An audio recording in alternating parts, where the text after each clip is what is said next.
공교롭게도 저는 오늘 제가 여러분들과 함께 전하게 되는 이 메시지도 같은 맥락에서 나오는 메시지가 아닐까 생각하고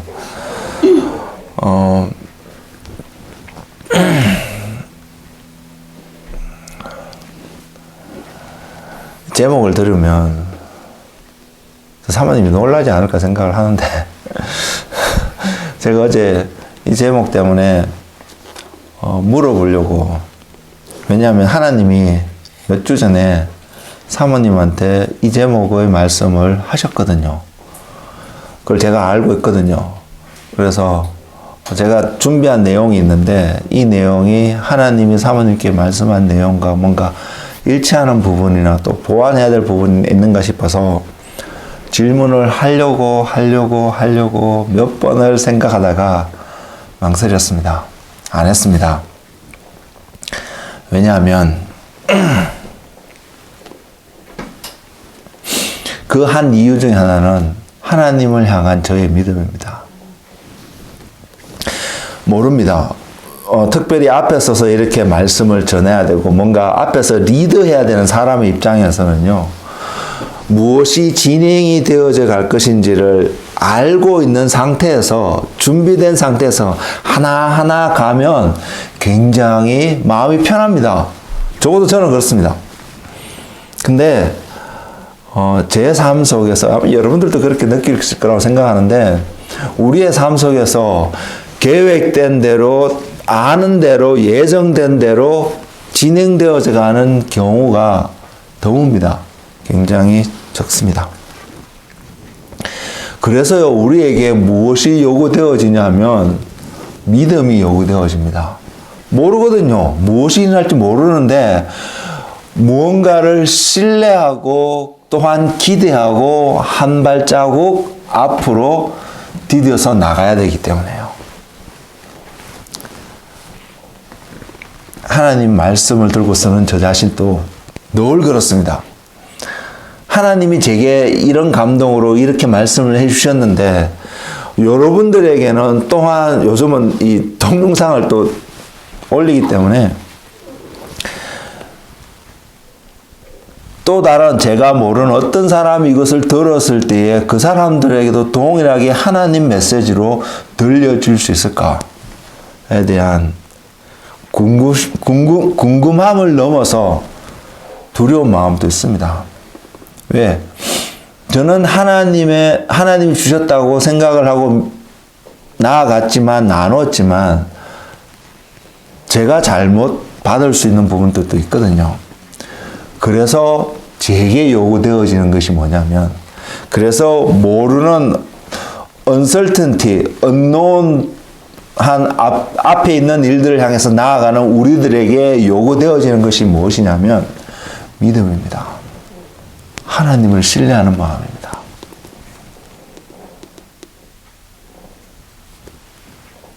그 말씀 앞에 기록된 말씀 또는 레마로 들려지는 말씀, 어떤 형태의 말씀이든 그 말씀이 우리의 삶을 드라이빙할 수 있는 파워가 나오는 것은요, 여러분이 그 말씀이 그대로 될 것을 이미 경험하고 알았기 때문에 가는 것보다 하나님의 말씀이라는 거죠.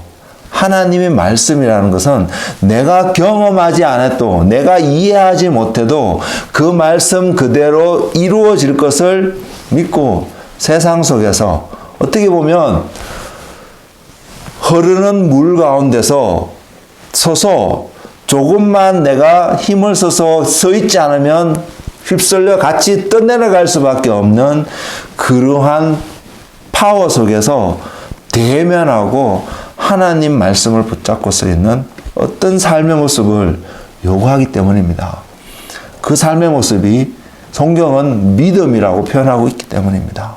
우리는 어떠한 형태든 그 믿음의 모습이 우리 삶 속에서 드러나기를 원하는데, 제가 또는 여러분이, 저 목사 또는 여러분이 믿음 있다라고 말해주는 그 표현이 아니라 하나님이,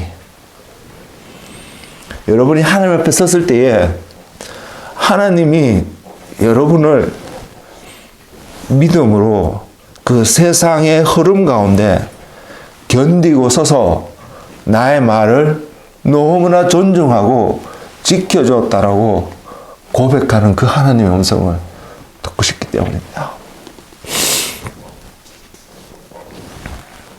그 하나님을 원하기 때문입니다. 그 하나님을 만나기를 소망하기 때문입니다. 그리고 그 하나님이 참으로 진짜인 참 하나님인 것을 누구보다도 제가 알기 때문입니다.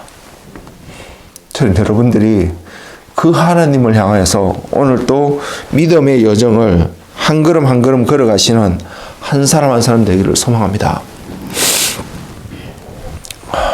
기도하고 주신 말씀 나눌게요.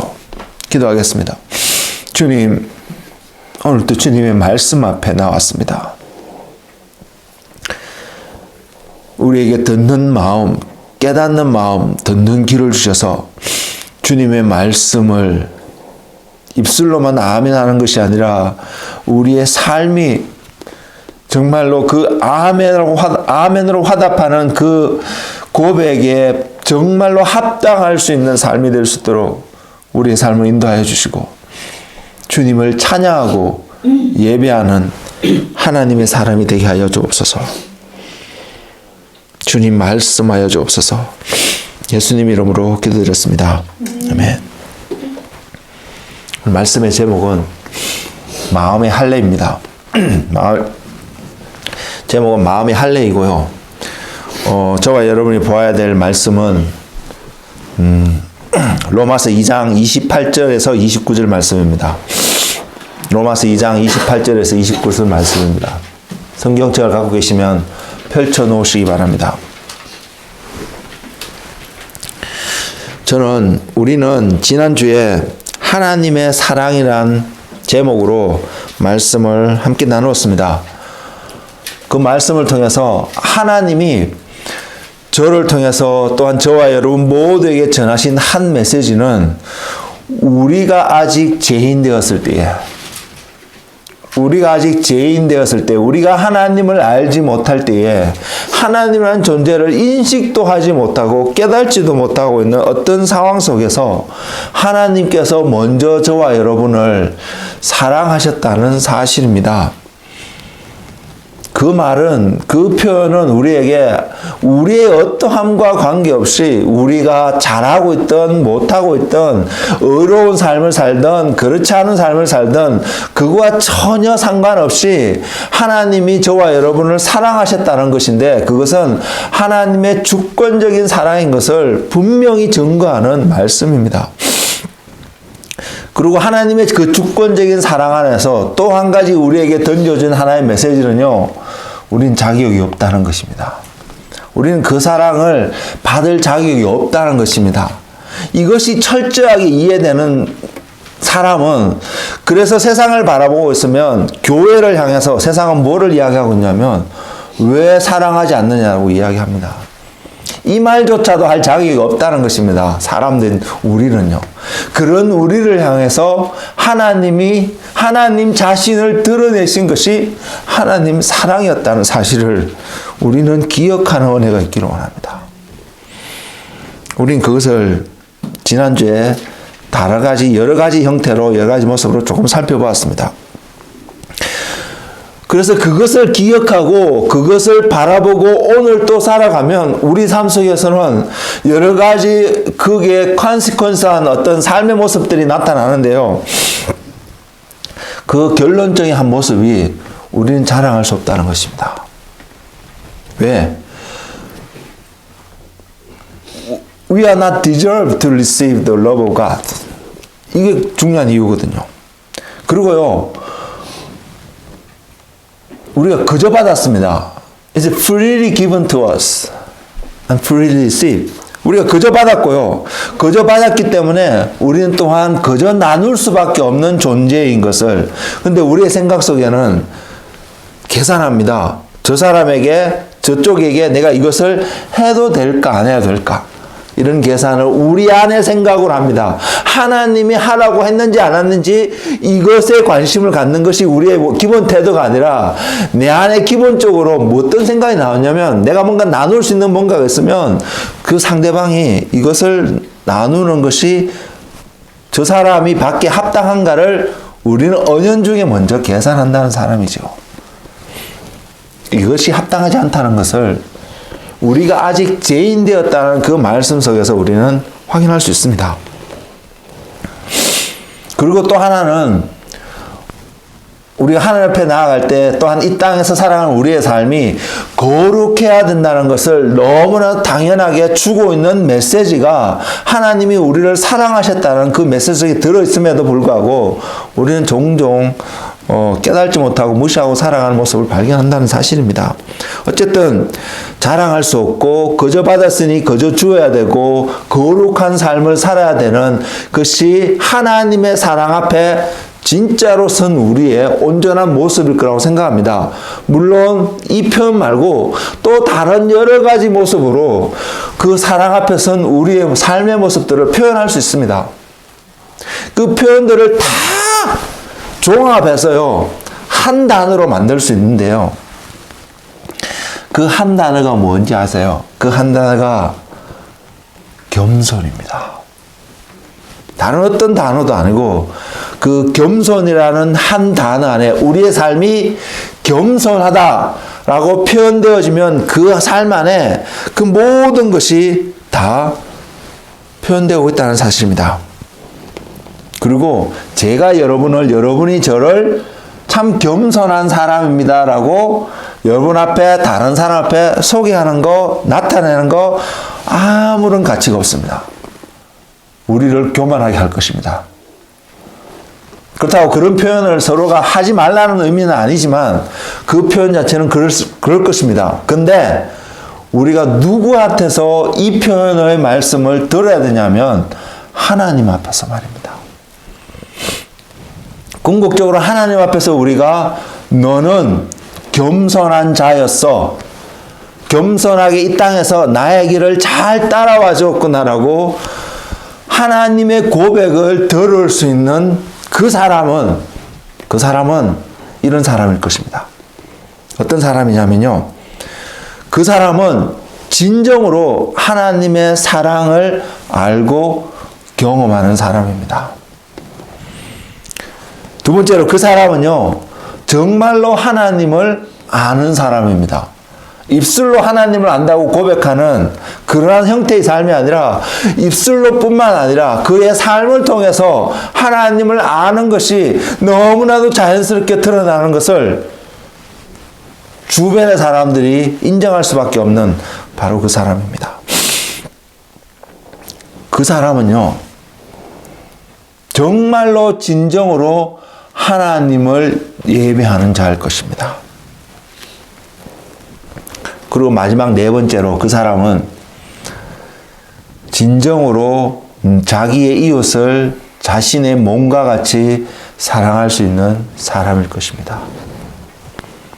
전 네 가지의 것들을 말씀을 드렸는데 지금 이 네 가지 속에서 우리 자신을 비교해 보면 아무도 거기에 100% 나는 그런 사람이야 하고 말할 수 있는 사람이 없을 것입니다. 또한 이것이 우리가 겸손이라는 삶의 목표를 향해서 걸어가고 있는 사람의 또한 태도일 것이고 실제적으로 우리는 그렇지 못한 존재인 것을 우리는 분명히 드러낼 것입니다. 저와 여러분이 이것이 인정되어진다면 정말로 우리의 삶이 이것을 인정하는 형태의 삶을 살아가는 한 사람 한 사람이 되기를 소망합니다. 그러면 세상은 여러분들을 짓밟을 것입니다. 손가락질 할 것입니다. 비난할 것입니다. 무시할 것입니다.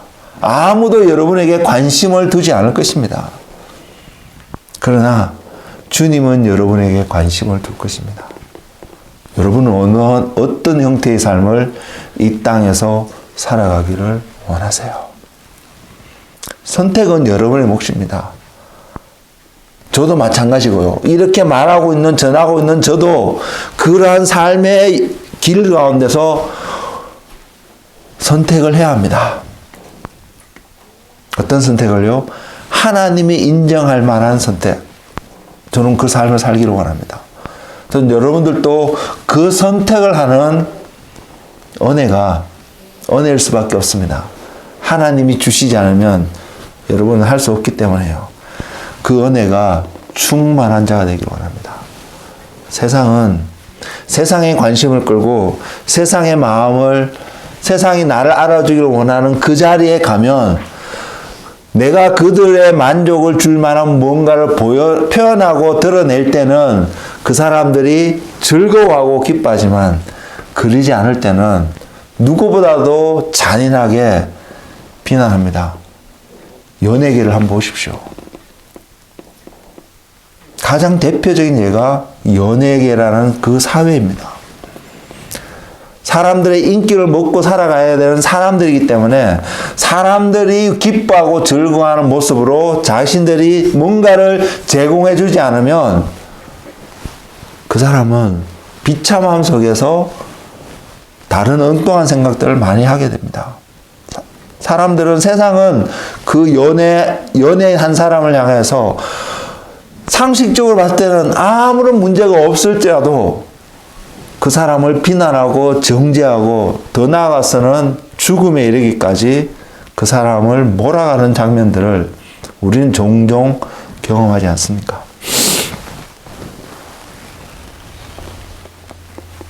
여러분은 어떠한 자리로, 어떤 사람으로 살아가기를 원합니까? 저는 여러분에게 4가지를 벌써 말씀을 드렸습니다. 여러분은 어떠한 사람이 되고 싶습니까?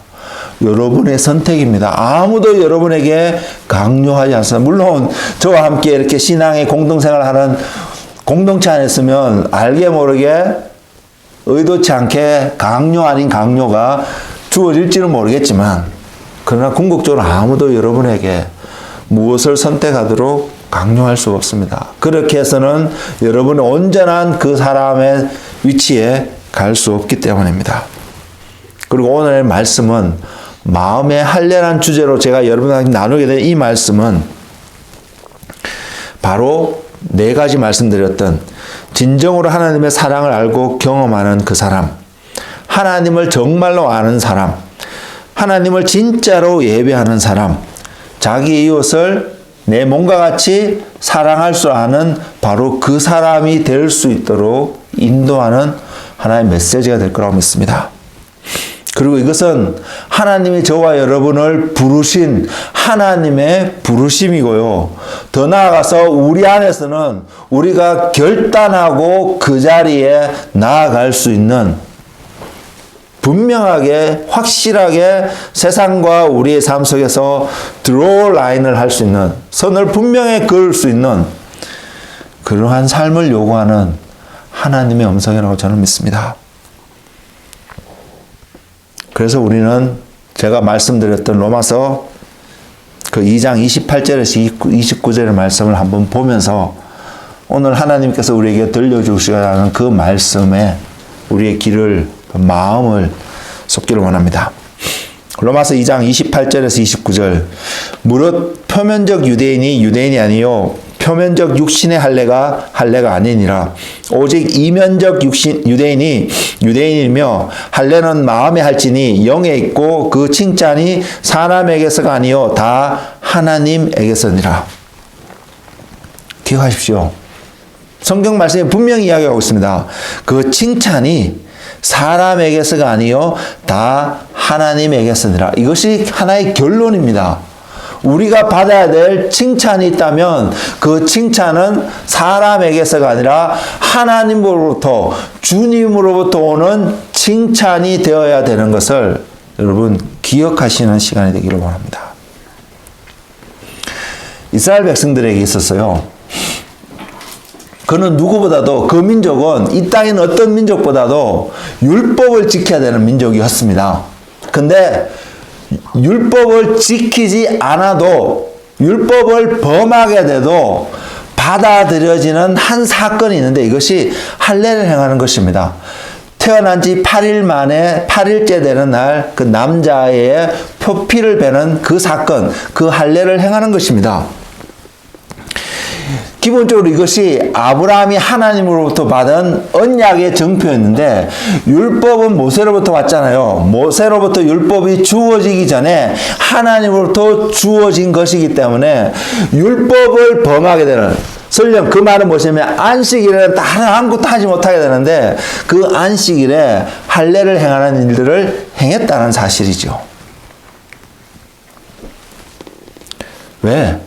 이것을 통해서 하나님이 아브라함을 통해서 약속하신 것이, 하나님의 자녀, 백성은, 이스라엘 백성은 모두가 이 과정을 거쳐야 된다. 그래서 너가 내 백성인 것을 하나님이 인정하시겠다고 아브라함을 통해서 말씀하신 부분이 있거든요.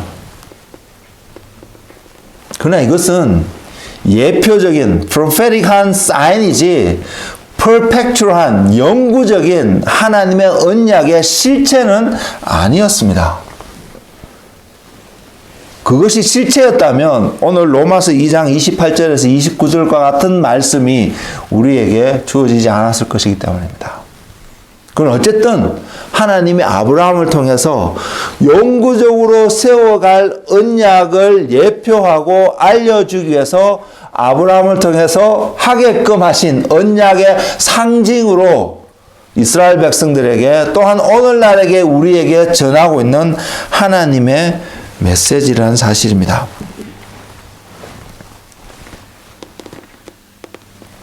이것을 통해서 우리가 보게 되는 한 가지는요, 율법은 우리를 온전케 구원해 줄 수 있는 것은 아니지만, 그 율법은 실제가 되시는 그분을 바라볼 수 있고, 실제가 우리로 하여금 죄악으로 말미암아 하나님께 도달할 수 있는 길이 없이 실제 되시는 그 예수님, 하나님의 은혜로 말미암아 하나님께 갈 수 있다는 것을 보여주는 하나의 이정표는 된다는 사실을 우리는 알고 있습니다. 저는 여러분 알고 있다고 믿습니다. 기억하는 정도가 아니라 우리가 이것은 이제는 알고 있습니다. 그래서 율법을 지키는 것이 구원을 얻는 것은 아니지만, 율법을 통해서 우리가 어떠한 상태에 있으며 우리에게 무엇이 필요한 것인지 드러나고, 그것 때문에 그것을 위해서 하나님의 은혜의 자리에 우리가 갈 수밖에 없고 구할 수밖에 없다는 사실을 분명히 보여주고 있다는 사실입니다. 그래서 율법도 소중합니다. 중요합니다. 그런 차원에서요. 할례는 그렇게 해서 아브라함을 통해서 이스라엘 백성들에게 세상에 소개되어진 것이 사실입니다. 그럼 우리는 오늘 말씀의 제목도 그런 것처럼, 또한 예레미야서 9장에서 이런 비슷한 표현을 말씀을 하고 있는데, 하나님께서 우리에게 육신의 할례를 요구하시는 것이 아니라 마음의 할례를 요구하고 계심을 우리는 분명히 들어야 합니다.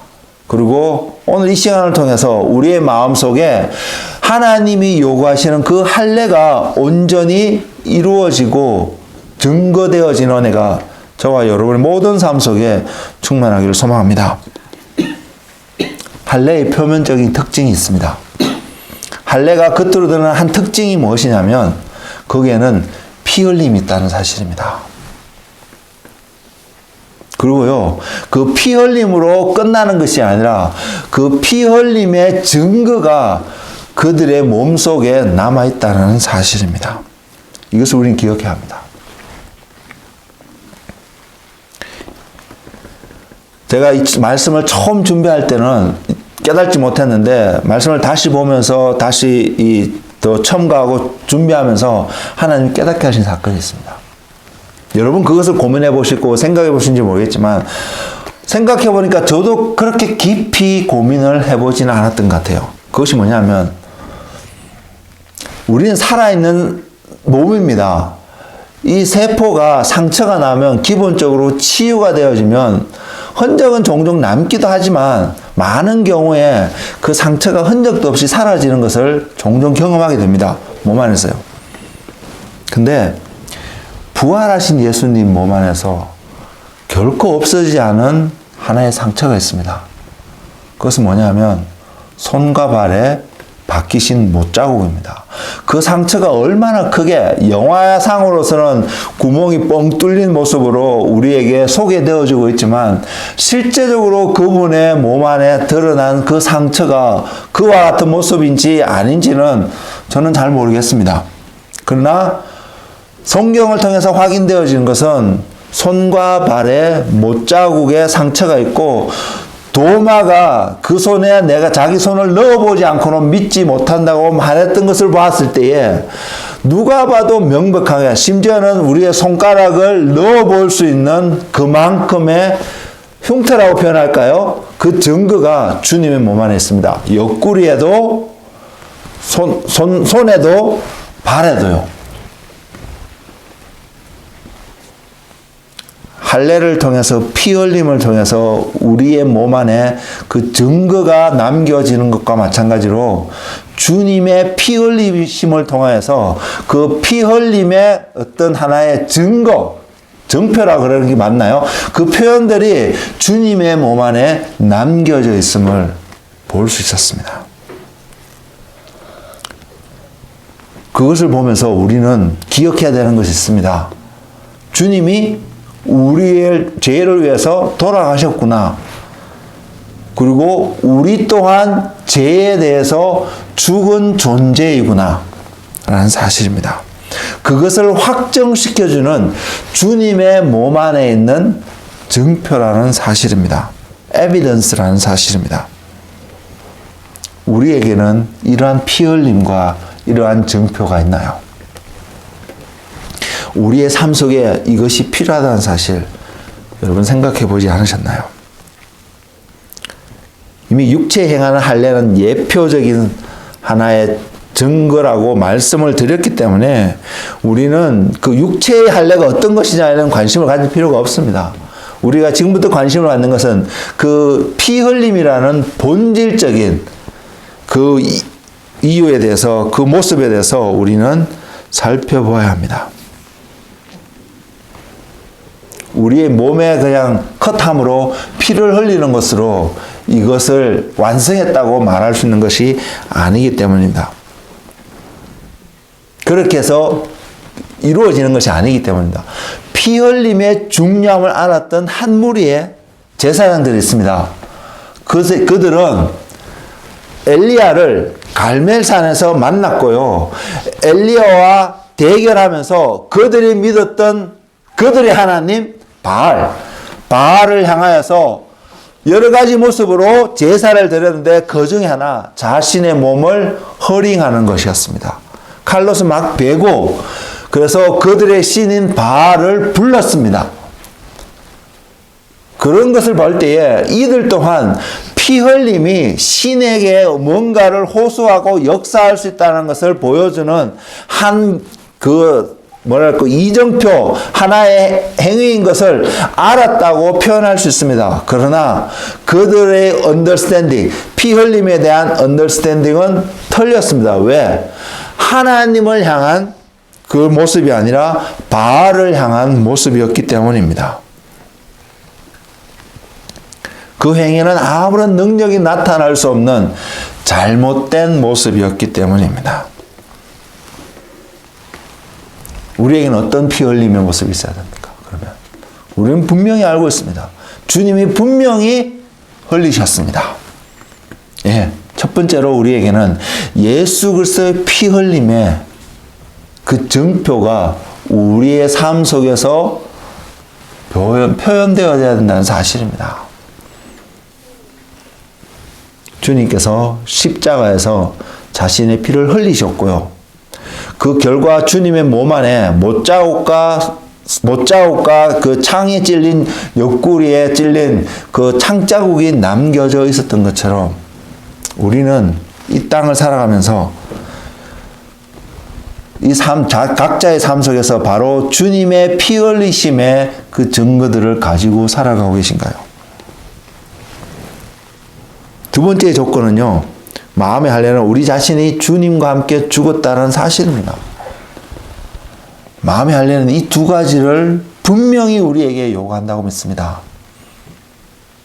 그러면서 저와 여러분은 우리 자신을 점검해 보면서 각자의 삶을 점검하면서 내 삶 속에 예수 그리스도의 피 흘리심에 한 증거가 남아 있는지 보이고 있는지, 그리고 그것을 통해서 나도 죄에 대해서 세상에 대해서 죽은 자라는 그 증거가 여러분의 삶들 속에서 계속해서 드러나고 증거되어지고 증가되어져 가고 있는지 여러분 삶 속에서 확인하고 계신가요?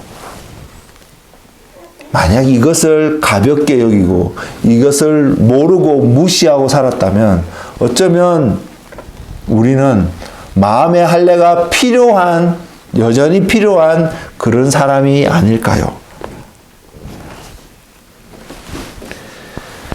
여호수아서 5장에 보면요. 여호수아가 요단강을 건넌 이스라엘 백성들 40년의 광야 생활을 다 마치고 이제 가나안 땅에 막 들어가게 되는 그 이스라엘 백성들 모두에게 할례를 행하는 장면이 나옵니다. 이것은 여호수아가 율법을 지키기 위해서 한 것이 아니라 하나님께서 가나안에 들어가기 전에, 그 땅을 직접 밟기 전에 하나님이 여호수아를 통해서 이것을 다시 한번 상기시킵니다. 자, 그것을 통해서 우리는 분명히 알 수 있는 것이 있습니다. 가나안이란 땅에 들어가기 위해서 하나님이 우리에게 약속하시고 말씀하신 언약의 상징인 이 할례가 필요하다는 것을요. 자, 신약 시대를 살아온 우리들에게 이 말은 이렇게 표현할 수 있습니다. 하나님 나라에 들어가는 언약을 가지고 있는 우리들은 그 나라에 들어가기 위해서 마음의 할례가 분명히 필요하다는 사실을 말입니다.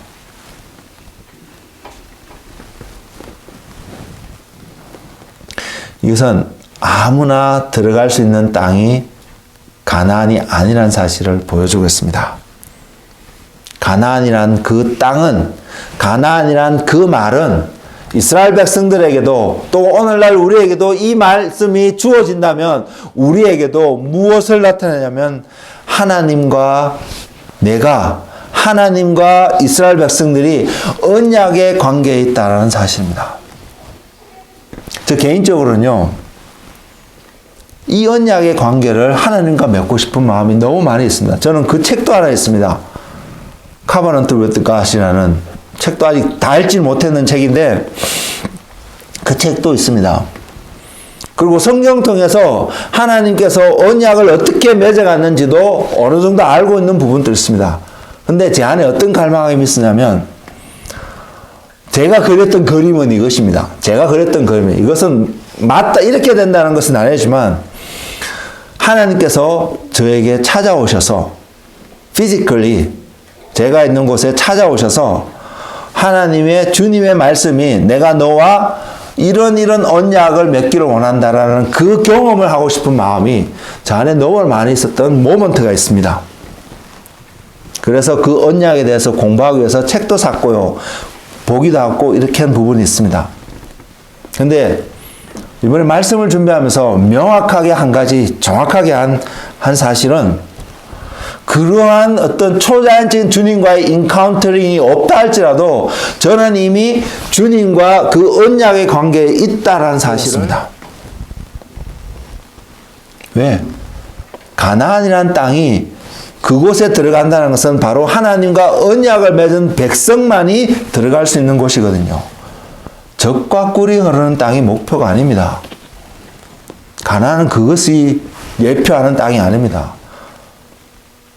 저도 처음에는 가나안이라고 접했을 때는 그것을 먼저 떠올렸던 사람입니다. 그러나 가나안은 젖과 꿀이 흐르는 땅으로 표현되어지는 땅이 아닙니다. 물론 그것은 그러한 땅인 것도 사실입니다. 그러나 가나안이 우리에게 주는 더 중요한 것은 하나님과 언약을 맺은, 그것도 그냥 서류상으로 서로가 사인하고 맺은 그런 언약이 아니라 피로써 그 몸 안에 그 증거를 가지고 있는 사람들만이 들어갈 수 있는 땅이 가나안입니다. 하나님 나라는 그러한 자만이 들어갈 것입니다. 우리가 지금 그러한 언약의 증거들을 가지고 있는 삶을 살아가는 주님의 자녀들인가요?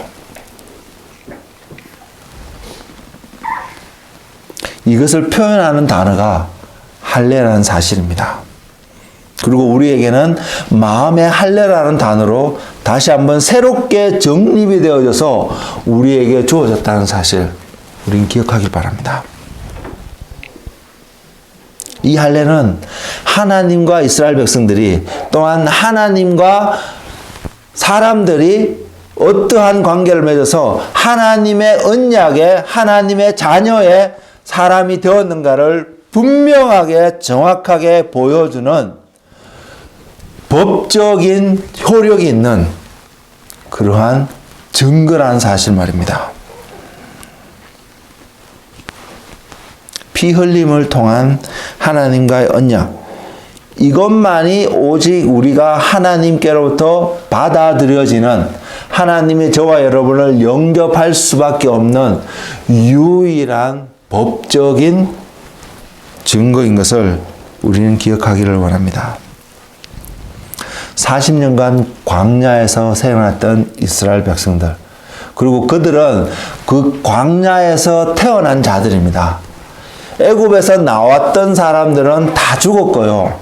애굽 땅에서 할례를 행했다라는 그런 기록은 성경에 나와 있지 않은 걸로 아는데, 어쨌든 그들은 다 광야에서 다 죽고, 광야 생활을 인해서 할례를 행하지 못했던 그 이스라엘에 남겨진 이제 막 가나안 땅에 들어가려고 했던 그 백성들은 요단강을 할례를 행하기 전에 그들이 행했던 것이 있는데 바로 요단강을 건넜다는 사실입니다. 그들이 요단강을 건넜던 그 시기는요, 요단강 뚝에 물이 가득 차 있는, 지금 우리 유콘강이 가득 차서 물이 넘칠 수도 있는 그런 플러드 워닝이 되어 있는 그런 시즌에 지금 우리가 지내고 있는데, 그와 같이 요단강이 많았고 넘칠 수 있는 상황이었다는 것입니다. 물살이 세다는 것을 이야기하고 있습니다. 그냥 자연스럽게 건너갈 수 있는 그 강을 이야기하고 있지 않습니다. 그런데 언약궤를 맨 제사장이 그 강에 발을 탁 딛는 그 순간 강은 더 이상 흐르는 강이 되지 않았습니다. 그들이 지나갈 수 있는, 건너갈 수 있는 땅을 만들고 그 땅의 경계쯤 되는 지역에서는 그 강들이 벽을 이루어서 서 있는 모습을 성경은 그려주고 있습니다. 이야기하고 있습니다. 하나님의 말씀이, 언약궤가 그곳에 발을 딛는 순간 그 강은 갈라지고 이스라엘 백성들은 그곳을 지나갈 수 있었습니다. 이 요단강은, 이때의 요단강은 죽음을 이야기합니다. 그 말은 이스라엘 백성들이 가나안으로 들어가기 위해서 죽음이라는 과정을 지나갔다는 것을 상징적으로 보여주는 사건입니다. 우리가 가나안에 들어간다는 것은 구원을 얻는다는 것을 궁극적으로 표현하고 있다는 것을 우리가 알고 있습니다. 구원은 죽은 자만이 얻을 수 있습니다. 왜? 구원을 얻는 자는 거듭난 자이거든요. 다시 태어나야 되는 자이거든요. 그 자는, 그 사람은 십자가에서 제해돼서 세상에서 죽은 자야만이, 죽었던 자가 되어야만이 다시 거듭날 수 있기 때문입니다.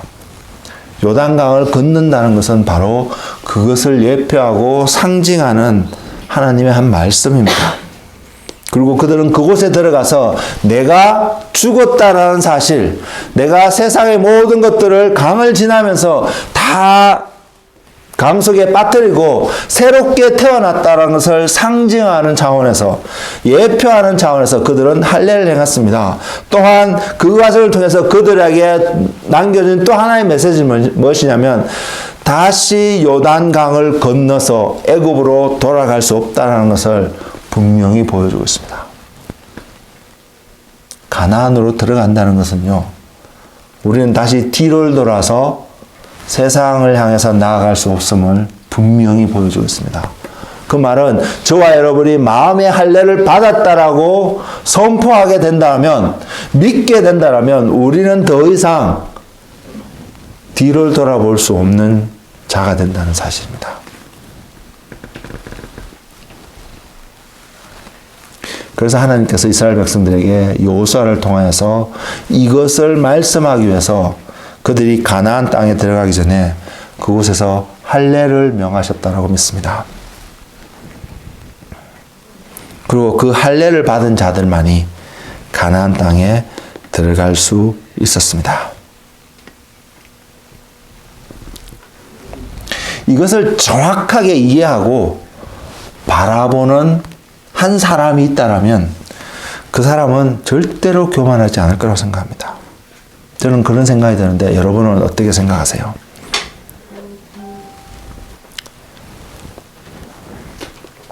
우리가 분명히 이해하고 있듯이요, 이 마음의 할례는 육신의 눈에 보이는 어떠한 것들을 행하는 것이 아니고 그것으로 증명될 수 있는 것이 아님을 분명히 우리는 압니다. 결국 이 마음의 할례라는 것은 영적인 것이라는 것을 우리는 분명히 이해하고 있다고 생각합니다. 그럼 우리가 이 마음의 할례를 행했다는 것을 어떻게 할 수 있을까요? 달리 표현하면 내가 넘을 수 있는, 다시는 돌아갈 수 없는 선을 건넜다라는 사실을 우리는 어떻게 알 수 있을까요? 아니, 여러분은 그 선을 걷는 자인가요? 분명히 걷는 자인가요? 아니면 여전히 건널까 말까, 또는 그 선 앞에 그냥 머물러 있는, 건너지 않은 그런 상태에 있는 사람인가요? 저는 거기에 대해서 여러분에게 답을 드릴 수는 없습니다. 그러나 여러분이 하나님 앞에서 나는 정말로 요단강을 건넜듯이, 이스라엘 백성들이 그렇게 건넜듯이 그 강을 건넌 자인지, 아니면 건널까 말까 망설이고 있는 자인지, 아니면 아직도 그것에 대해서 전혀 깨닫지 못하고 있는 자인지 하나님 앞에서 점검해보는 여러분들의 삶이 되었으면 좋겠습니다. 그리고 소망하기는 여러분이 건넜으면 뒤돌아보지 않고 앞으로 계속 전진하는 한 사람이 되기를 원하고요. 건너지 않고 망설이고 있고 아직도 도달하는 어떤 상황 속에 있다면 도달하셨을 뿐만 아니라 건너는 결단을 하고 건너가시는 그런 은혜가 여러분 삶 속에 충만하게 있기를 소망합니다. 이것을 건넌다는 것, 마음의 할례를 행한다는 것은 믿음의 행위입니다. 믿음으로 증명되어질 수 있다는 사실입니다. 믿는다는 것은 하나님의 행하심을 신뢰한다는 것입니다. 오늘 찬양 마지막에 있었던 것처럼 하나님 말씀에 생명을 거는 자입니다.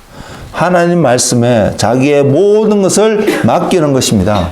마치 내 안에 있는 모든 재산을 갬블링 할 때 그거 다 들어서 내가 이것을 통해서 어마어마한 일확천금의 부를 누리겠다고 생각하고 자기의 모든 재산을 거는 것과 마찬가지로 하나님의 말씀에 나의 모든 것들을 던지는 것입니다. 세상 사람들이 뭐라고 이야기를 한다 할지라도 그거와 상관없이 나는 이 말씀을 붙잡고 이 말씀대로 살아가겠다라고 자신의 모든 것들을 내어 던지는 어떠한 결단과 삶을 살아가는 그러한 삶을 이야기합니다. 이것은 믿음의 행위가 아니고선 절대로 행할 수 없는 행위입니다. 그리고 하나님이 행하셨다는 것을, 하나님이 함께하고 계시다는 것을, 하나님이 약속하셨다는 것을 믿는 삶입니다.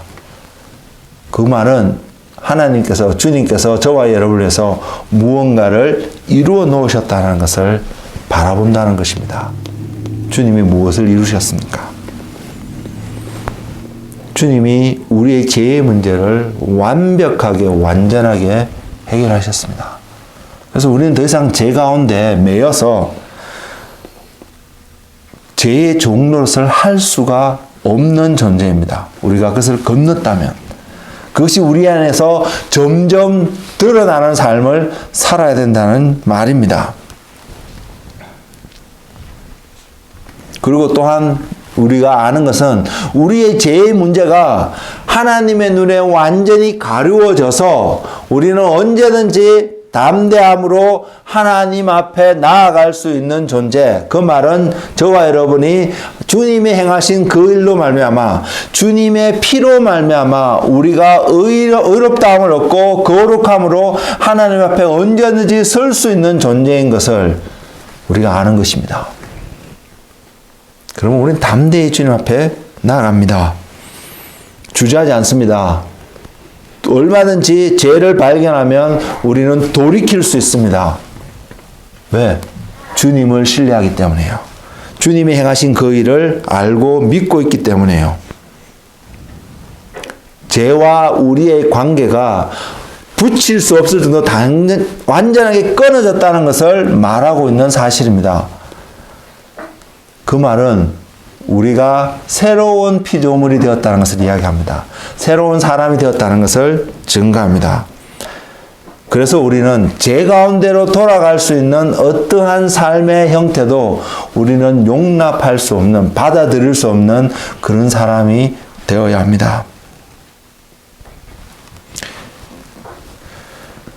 여호수아와 함께 요단강을 건너는 그 사건은 바로 이스라엘 백성들에게 그것을 말해주고 있는 하나님의 말씀입니다. 우리에게도 동일한 그런 은혜가 필요하지 않나요? 여러분의 삶 속에 바로 그와 같은 결단, 나는 다시는 돌아가지 않을 거라는 그러한 결단의 헌신이 하나님 앞에서 드려지고 있나요? 그것을 드릴 수 있는 한 분 한 분 되시기를 소망합니다. 그래서 우리는 지금 요단강을 건너서 마음의 할례를 받은 상태인가요? 세상을 등지고 앞에 계신 주님만을 바라보고 오늘 또 열심히 달려가고자 하는 그러한 열정으로 충만해져 있는 사람인가요? 아니면 여전히 뒤를 돌아보며 세상을 바라보며 세상에서 던지는 유혹이라고 표현하겠습니다. 그것들의 마음을 뺏기고 있는 모습을 발견하고 있나요? 많은 교회 안에 있는 많은 사람들이 공통적으로 소망하고 바라보는 삶의 한 모습이 있습니다. 그것이 초대교회 성도들의 삶이라고 생각합니다.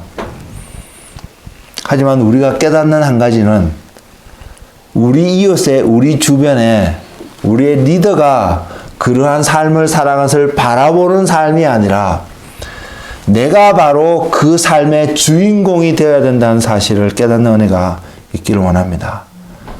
내가 바로 초대교회 성도들이 살았던 삶을 살 수 있는 바로 한 사람이 되기를 소망합니다.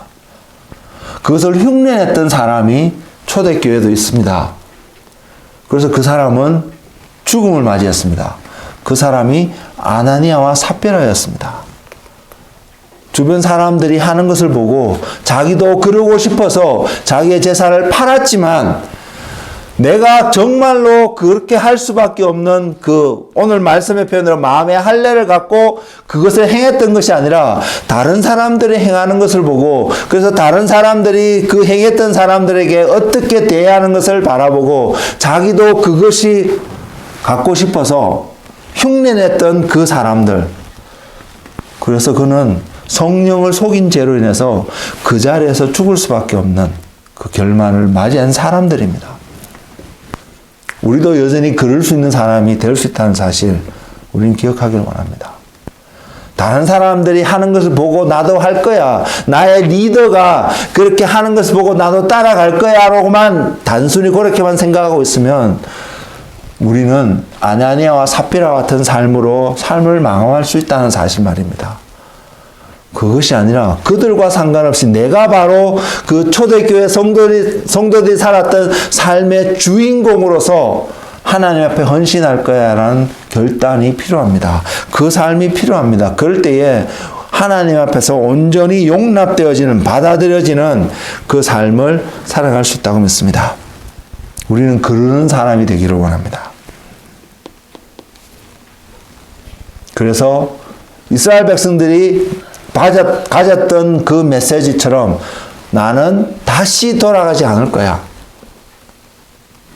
표대를 향하여 앞에 계신 주님을 바라보고 오늘 또 걸어갈 수밖에 없는 그 믿음의 여정을 걸어가는 한 분 한 분 되시기를 주의 이름으로 축복을 드립니다.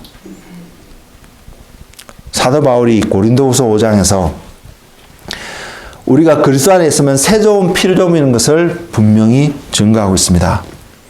이것은 또한 마음의 할례를 받은 자의 또 다른 하나의 표현되어진 특징이라고 믿습니다.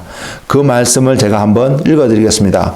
고린도후서 5장 14절에서 17절의 말씀입니다.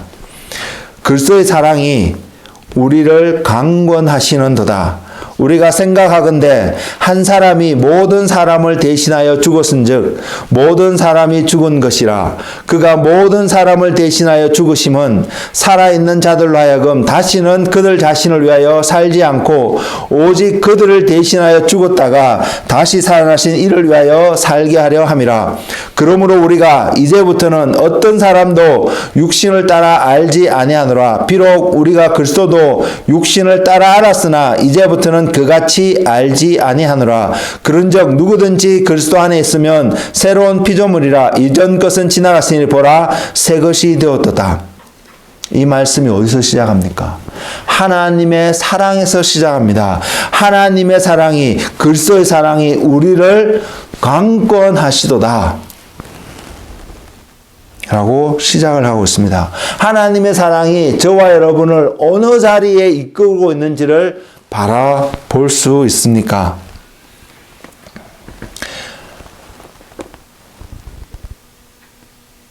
교회 안에 있는 사람들도 또한 세상에 있는 사람들도 교회를 향해서 믿는다는 사람들을 향해서 하나님이 사랑이시면 어떻게 이렇게 할 수 있느냐? 사랑의 하나님은 그렇게 하지 않는다라고 이런 표현을 종종 합니다. 이것은 하나님의 사랑을 아는 자의 표현이 아닙니다. 하나님의 사랑은 그 사람들의 관점 속에서 하나님의 사랑은 우리가 무엇을 하든 받아들일 것이라고 생각하는 추측 속에서 표현한 표현이지만 성경 어디를 통해서 하나님의 사랑은 그러한 사랑을 표현하고 있지 않습니다. 반대로 하나님의 사랑은 오늘의 본문 말씀, 오늘의 말씀처럼 고린도후서 5장 14절부터 있는 말씀처럼 우리를 강권하셔서 우리로 하여금 어떠한 자가 되게끔 우리를 밀어주고 이끌어주고 가게끔 말씀하고 있다는 사실입니다. 하나님의 사랑이 우리에게 요구하는 것, 그 사랑을 경험하고 그 사랑 안에 살아가는 사람들이 알게 되고 경험하게 되는 것은 그들의 생각이, 그들의 삶이 바뀔 수밖에 없다는 것입니다. 그들이 하나님의 말씀 안에서 그 말씀이 말하고 있는 것을 경험하는 주인공으로서 자신을 드리는 자의 삶이라는 것입니다. 우리 자신을 위한 삶을 살지 않는다고 분명히 말하고 있습니다. 우리 자신을 위한 삶을 살지 않기 때문에 타인을 위한, 다른 사람을 위한 삶을 살아야 된다고도 말한다고 생각하시면 오해입니다. 하나님의 사랑은 그것도 말하고 있지 않습니다. 하나님의 사랑은 우리로 하여금 어떠한 삶을 살게끔 하냐면 하나님을 사랑하는, 하나님을 위한, 주님을 위한 삶을 살라고 말하고 있습니다. 저와 여러분이 이 삶 가운데 우리의 삶이 나타날 때에 주님 앞에서 우리의 삶이 나를 위한, 다른 사람을 위한 삶도 아닌 그리스도를 위한 삶으로 증명이 되어질 때에 우리는 하나님께 용납되어진 사람이 될 것입니다. 이것을 분명히 이야기하고 있습니다. 그리고 그리스도를 위한 그 삶은 그리스도께서 세상을 위하여 자기 자신을 내어주었던 것처럼 우리 또한 세상을 향하여서 하나님이 어떠한 분이신가를 증거하는 빛과 소금의 역할을 감당하는 그러한 통로된 자의 삶을 살아가게 될 것입니다. 그래서 우리는 하나님의 사랑 안에 머물러야 합니다. 그래서 우리는 하나님을 더 사랑할 수 있는 한 사람이 되어야 합니다. 그 삶이 믿음으로 나아갈 때에 우리는 하나님과 동행하는 삶이 되어질 것입니다. 그것을 안다면 하나님과 함께 할 수밖에 없는 간절함이 우리 안에 주어질 거라고 믿습니다. 이러한 사람은 세상의 가치관에 자기의 삶을 맡기는 것이 아니라 하나님 나라의 가치관에 그의 삶을 맡기는 자가 될 것입니다. 저는 이런 삶이 살아가기를 원합니다. 하나님을 소망하고 하나님 나라를 바라보고 위의 것을 바라보고 살아가는 바로 이 삶을 살아가는 것이 저의 삶이 되기를 원하고 여러분의 삶이 되기를 원합니다. 이렇게 살다 보면 하나님을 경외할 수밖에 없고 이렇게 살아가는 삶은 세상과 구별되어진 거룩한 삶을 살아갈 수밖에 없다고 생각합니다. 우리가 무엇을 행하고 무엇을 아니하고 해서 구별되어지는 삶의 모습이 아니라 우리의 삶의 근본이 그리스도로 채워지고 바로 그 세워진 바로 그 삶이 그렇게 채워진 우리의 삶이 무엇을 행하게 될 때에 그 삶이 바로 마음의 할례를 받은 자의 삶이라고 믿습니다. 우리에게 이런 은혜가 충만해지고 증가되어지는 그러한 삶이 되기를 주의 이름으로 축복을 드립니다. 그래서 내 삶이 하나님 앞에서 할례 받은 자의 삶으로 하나님을 위한 삶을 오늘 또 살아가는 하나님의 자녀가 되기를 원합니다. 주님께서 우리에게 마음의 할례를 행해야 될 것을 말씀하고 있다고 믿습니다. 그 마음의 할례의 결과는 그리스도가 주인이 될 수밖에 없고 그리스도가 우리의 삶의 왕이 될 수밖에 없을 것입니다. 마음의 할례는 더 이상 사도 바울이 고린도 교인들에게 이야기했던 것처럼 육신으로 그리스도를 바라보는 삶이 아니라 그분이 바로 만왕의 왕이시며 만주의 주이시며 세상이 그로 말미암지 않고는 창조되지도 않을 뿐더러 유지되지 않음을 깨닫고 내 삶이 바로 예수님이 아니면 온전히 존재할 수 없다는 것을 깨닫고 오늘 또 예수님과 함께 하기를 간절히 소망하는 바로 그러한 자의 삶이라고 믿습니다. 우리에게 이 삶이 충만하게 되기를 원합니다. 그러면 에베소서에서 이야기하고 있는 그리스도께서 세상의 모든 만물을 충만하게 하시며 또한 그리스도를 통하여 모든 피조 세계가 연결되어져서 사물을 바라보는데 사물 자체의 아름다움이 아니라 그 사물을 통해서 우리가 서로를 바라보는데 그 서로를 바라보는 그것을 통해서 예수 그리스도의 모습이 드러나는 삶. 이것의 시작이 마음의 할례라고 믿습니다. 이 은혜가 우리 삶 속에 채워지는 이 시간이 되기를 원합니다.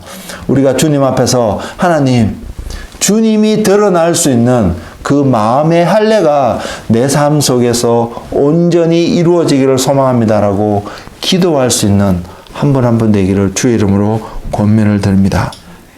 그래서 우리는 그리스도의 충만함이 세상 가운데 드러날 수밖에 없는 바로 주님의 몸된 통로된 바로 한 명 한 명의 부르심을 입은 바로 그 사람이 되기를 주의 이름으로 축복을 드립니다. 아멘. 기도하겠습니다. 주님, 주님의 부르심 앞에 나왔습니다.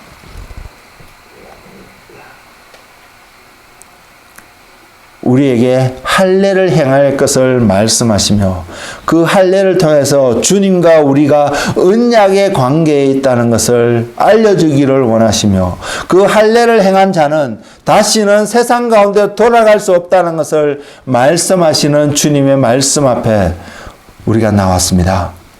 주님, 이 시간 우리가 주님 앞에 나와서 주님 앞에 머물 때에 주님 기도하는 한 사람 한 사람에게 바로 주님의 그 음성을 들려주시고 내가 너와 피로써 언약을 맺었으며 내가 너의 주인이며 내가 너의 왕이며 내가 너를 인도하는 하나님인 것을 말씀하실 때에 주님, 우리가 이스라엘 백성이 요단강을 건너서 가나안으로 들어가는 여정을 갔던 것처럼 다시는 요단강을 건너 애굽 땅으로 돌아갈 수 없다는 사실을 인식하고 주님과 동행하는 삶을 결정하는 한 명 한 명 되도록 인도하여 주옵소서.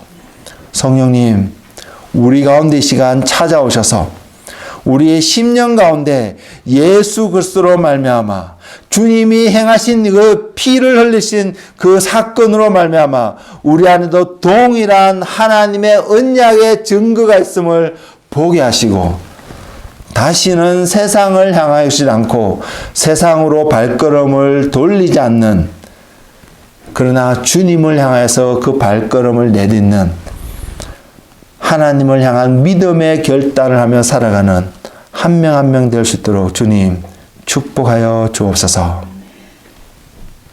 감사하고 예수님의 이름으로 기도드렸습니다.